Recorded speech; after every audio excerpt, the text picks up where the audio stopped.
Salut les potes, bienvenue sur ma chaîne Zouzman TV pour une nouvelle vidéo. Comme vous le savez, Mark Millar a revendu il y a quelques années son Millar World pour une somme qu'on imagine hallucinante. Et il était temps que la plateforme de VOD la plus célèbre du monde en fasse quelque chose. Et la première série à arriver sur nos écrans est donc Jupiter's Legacy. On en parle tout de suite.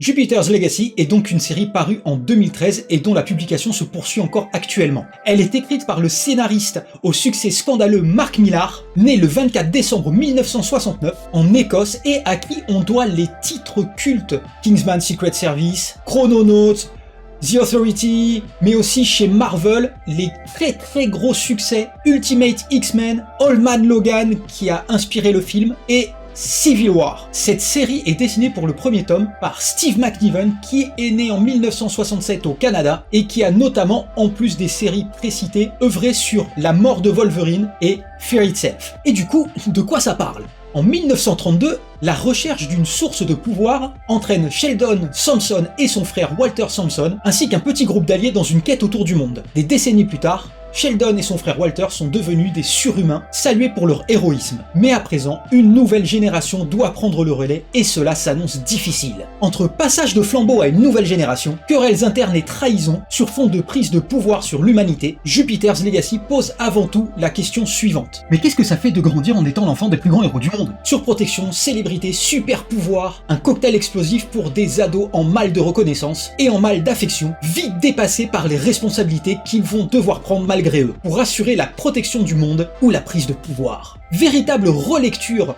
du Golden Age et de son déclin, Mark Millar nous propose une fois de plus un fantastique pitch au bout duquel il n'ira malheureusement jamais, mais qui se laisse malgré tout suivre grâce à ses personnages et leur mise en image par le fabuleux Steve McNiven, qui n'hésite pas, comme souvent chez Millar, à faire preuve d'une violence graphique, adulte et badass. Les personnages du comic sont les suivants. On a déjà Sheldon Sampson, alias The Utopian.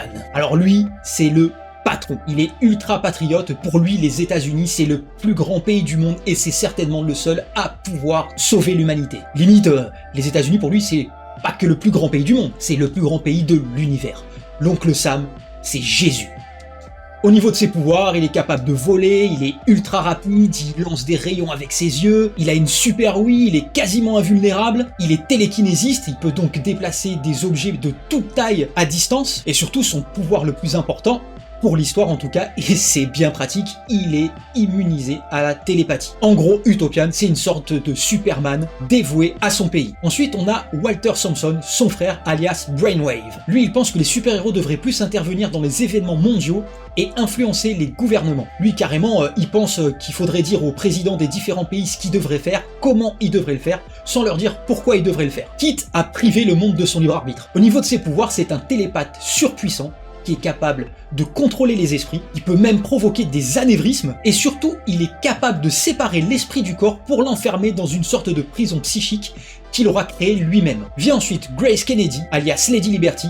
Elle, c'est la femme d'Utopian. Elle le suit, vaille que vaille, elle lui est entièrement dévouée. Au niveau de ses pouvoirs, elle, c'est super force et quasi invulnérabilité. Et comme tous les autres, elle vole aussi. On a également Richard Conrad, alias Blue Bolt. Lui, c'est un ancien chirurgien avec des connexions dans le monde politique et le show business. Et il cache un lourd secret, il est homosexuel et il le vit pas très bien. Au niveau des pouvoirs, lui aussi, il vole. Et il utilise un appareil qui projette des rayons d'énergie. Vient ensuite Fitz, alias The Flare. Lui, c'est un mec blasé, qui a pas trop d'espoir dans la vie, il a été abandonné par ses parents à l'âge de 9 ans. Et du coup, c'est un personnage un petit peu à part des autres. Lui aussi, il vole, il a une super vitesse, une super force, et il projette un rayon d'énergie puissant. Il y a également George Hutchins, alias Skyfox. Lui, c'est un peu le sex symbole de l'équipe, toutes les femmes sont après lui. Mais d'un autre côté, il est alcoolique, sacrément dépressif, c'est des traits qu'il a hérités de ses parents qui eux étaient aussi alcooliques et dépressifs. Mais ce qu'il faut savoir, c'est qu'ils ont quasiment tous eu des gosses, ces coquinous. On a par exemple Chloé, la fille de Sheldon et Grace. Elle a hérité de la plupart des pouvoirs de ses parents. Malheureusement, elle est accro aux paillettes, à la drogue et au show business. Elle essaie bien de participer à des œuvres de charité pour faire plaisir à sa mère, mais c'est typiquement l'ado rebelle qui est persuadé qu'elle ne sera jamais aussi cool que son père. Bah ouais, imagine, t'es le fils de Superman,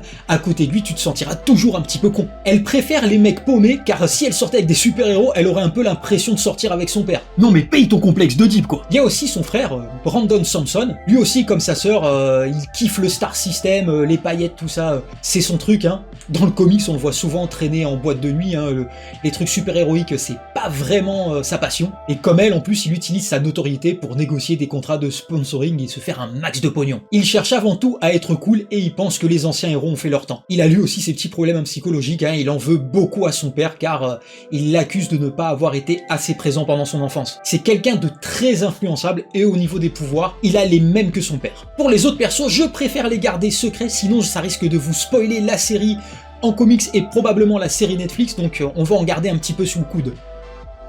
Mais du coup, qu'est-ce qu'on peut attendre de la série Netflix? D'après les différentes vidéos promo dispo sur le web, certains personnages semblent assez proches du comics alors que d'autres pas du tout. Genre Brandon, le fils d'Utopian, il cherche constamment à trouver la reconnaissance de son père, mais ne fait que le décevoir et cela le rend fragile. Et puis dans les vidéos promo qu'on a pu voir, le costume de Brandon, voilà quoi, hein, dans le premier tome en tout cas de Jupiter's Legacy, il n'en porte même pas. Leur caractérisation semble plutôt fidèle, et si les costumes font un peu cosplay, ils ont malgré tout cet aspect rétro propre au Golden Age. D'un point de vue visuel, ça reste assez lisse, et j'espère que Netflix ne fera pas trop de concessions. En tout cas, la série semble diverger par rapport au scénario du comics, et ça c'est bien dommage. Moi ce qui me fait peur, c'est que ça a l'air de se concentrer sur des histoires de trahison et de conflits intergénérationnels, en oubliant un peu le côté aventure qu'il peut y avoir dans le comics, notamment dans la quête du groupe originel qui va les amener à trouver la source de leur pouvoir, et ça a plutôt l'air de se diriger vers un côté ado, qui moi me parle pas trop en tout cas. Mais avec ce que leur a coûté l'acquisition du Millar World, il va sûrement falloir s'attendre à un aspect grand public. Il suffit de voir ce qu'ils ont fait avec The Witcher par exemple, qui malgré toute la sympathie que j'éprouve pour la série,